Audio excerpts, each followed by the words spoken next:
再次咧邀請阿拋出場，仲有就係導演軒明啊，你好。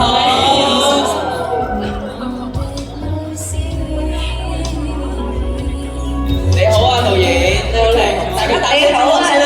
你好啊，咁啊，呢個 MV 咧，相信因為大家淨係睇咗 teaser 啦，係咪？咁啊，亦都可能喺有啲平台咧聽咗首歌，但係究竟個 full picture 係點咧？大家咧依家都係好雀躍，好想知道嘅。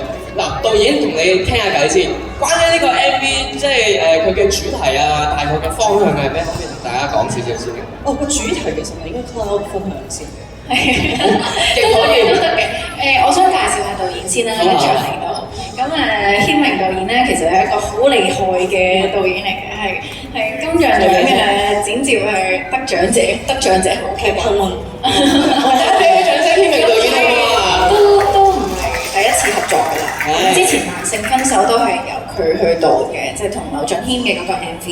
咁好開心，因為喺造星嘅時候，其實都已經認識咗軒明㗎啦，咁就好開心，好多嘅 MV 都有佢喺度，因為我同一啲比較信任嘅人或者比較熟悉嘅人咧，係會更加易合作嘅。咁今次呢一個 MV 咧，其實一開始我哋都討論咗好多嘅對話啦，咁佢又好 get 我啦，咁我覺得係有好多嘢去拍到，然後我係冇見過自己咁嘅，其實真係㗎。係啊，即係我有好多謝你 capture 到呢啲 moment，因為我平時即係可能出大 event 之前咧都係好緊張，其實基本上每一次都好緊張嘅，咁但係每一次完咗之後翻到屋企又會好開心，好開心見到大家。咁呢一首歌嘅 concept 其實係我好想用呢一首歌去多謝身邊幫過我嘅人啦，愛錫我嘅人啦，包括你哋啦，或者愛錫我嘅團隊啦，同埋我嘅屋企人啊。咁因為覺得自己工作好忙，或者可能大個女又好怕醜啊，將一啲多謝嘅説話，真係覺得好肉麻。